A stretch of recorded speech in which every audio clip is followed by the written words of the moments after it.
Very very good evening to all my dear students. और फिर से मैं एक बार आप सबों को जोहार बोलता हूँ।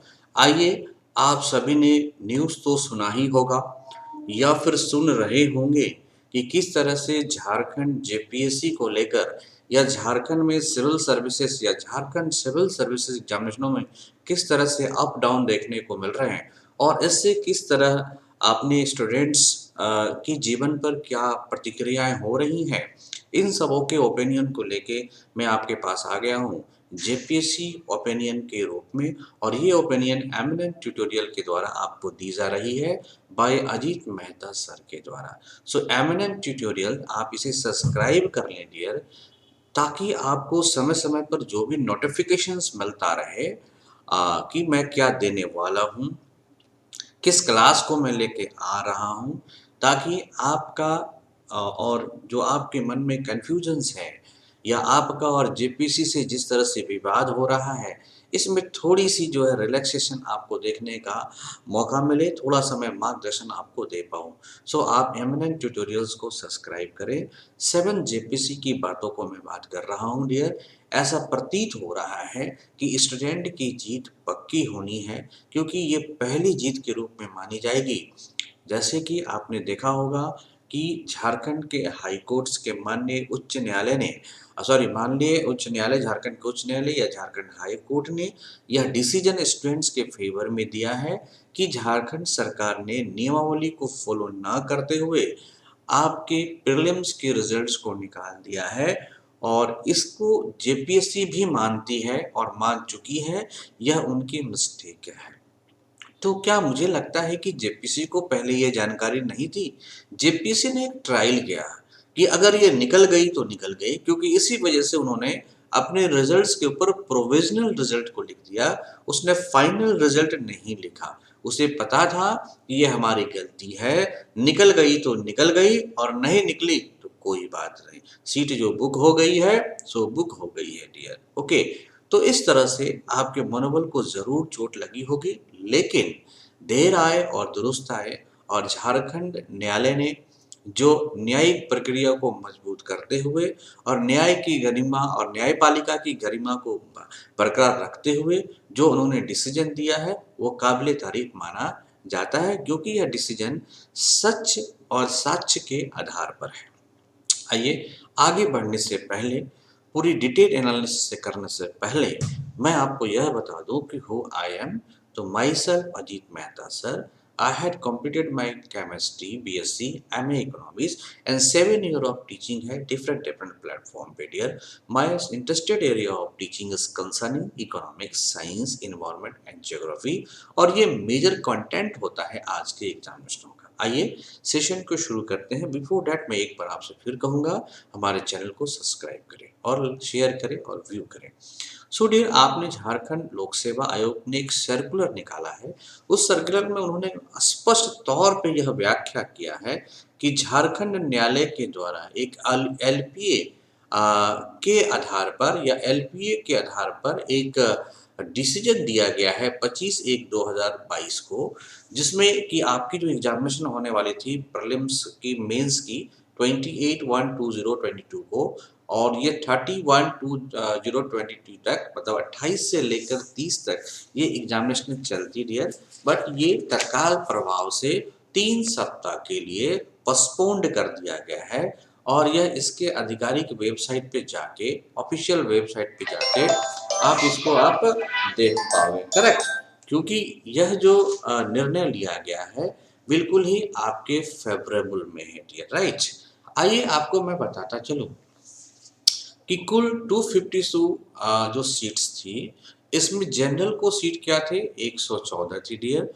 तो अगर आप बताओगे as per the notification 15 times result होने चाहिए थे, तो 176160 रिजल्ट आपको देने चाहिए थे यूआर कैटेगरी में डियर।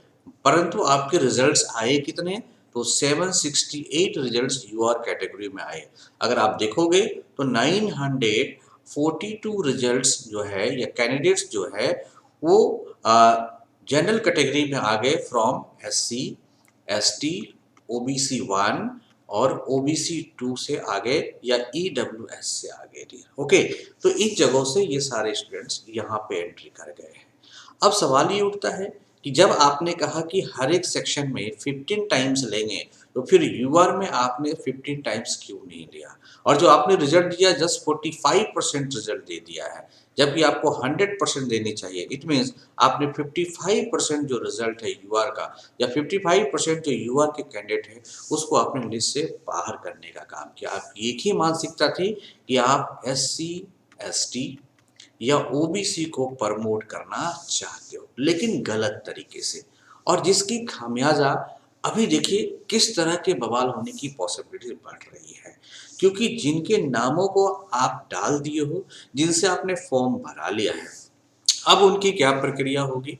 मान लो जो बंदे शेड्यूल ट्राइब्स में हैं, शेड्यूल कास्ट में हैं, बैकवर्ड 1 में हैं, बैकवर्ड 2 में हैं और इकोनॉमिकल वीकर सेक्शन में हैं, उन लोगों का आप क्या करोगे? आपके पास एक ही विकल्प है कि 768 में जो कैंडिडेट लोगे, तो वो कैंडिडेट तो आप बाहर से लोगे। ओके, इट मीन्स क्या है कि 942 कैंडिडेट को में से आपको रिप्लेस करना होगा कुछ कैंडिडेट्स को, क्योंकि 968 में से आप तो बाहर से ही लोगे, जिसको आपने बाहर कर दिया है, करेक्ट। तो आप जिनको रिप्लेस करोगे तो फिर ये एक से अलग आंदोलन करेंगे कि मेरे साथ क्या हो रहा है। हालांकि इनका आंदोलन अनजस्टिफाइड होगा, फिर भी प्रोटेस्ट की संभावनाएं बन सकती है।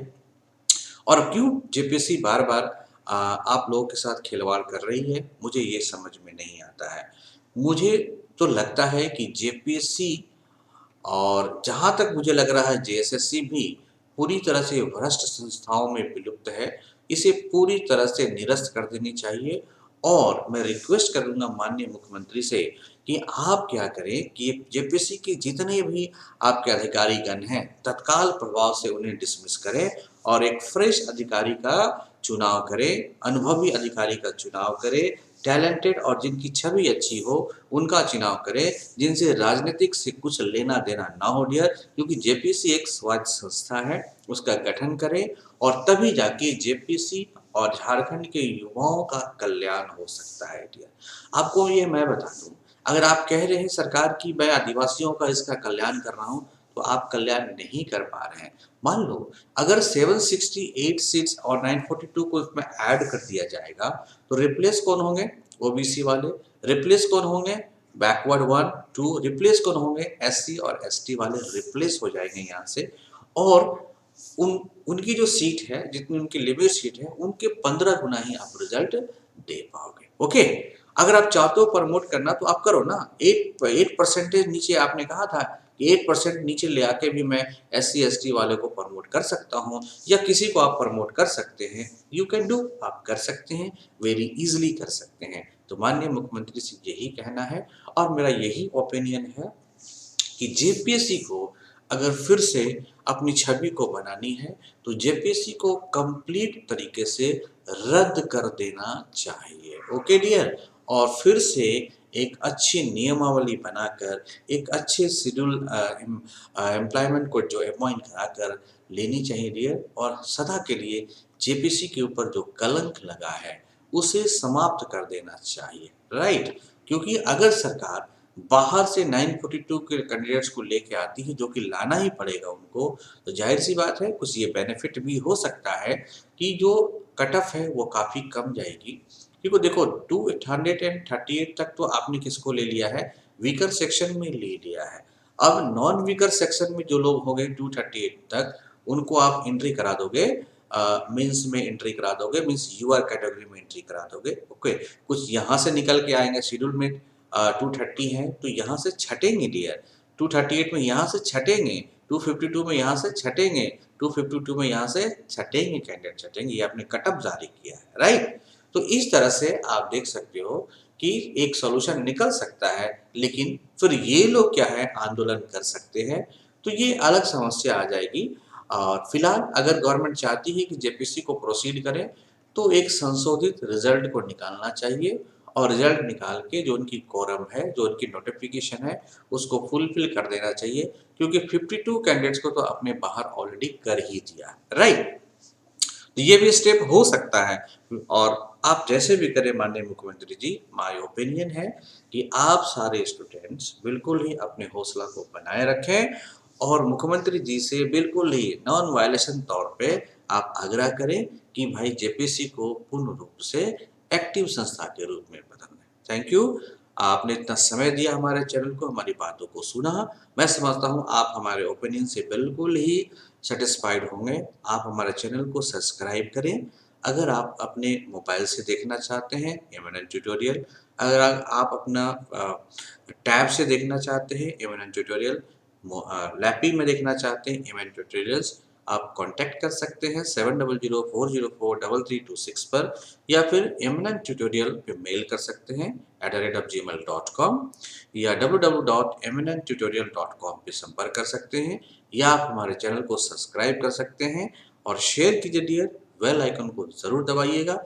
अगर आप UPSC, BPSC, RBI, SBI, PO की तैयारी कर रहे हैं तो आप पेड कोर्स के लिए कांटेक्ट कर सकते हैं 7004043326। बहुत जल्द मैं साइंस के इंपॉर्टेंट सेशन को फिर से लेके आ रहा हूँ। टॉप 10 का ये हमारा 5th सेशन होगा, या जनरल साइंस का 5th सेशन होगा, और ये आज ही होगा डियर। सो आप जस्ट वेट करते रहिए, तब तक इस ओपिनियन को आप सुने। आप मेरे से thanks. Any question in your mind @of Ajit Mehta Instagram पे, एमएनएन ट्यूटोरियल टेलीग्राम पे ओके आ सकते हैं या कॉन्टेक्ट कर सकते हैं। Thank you.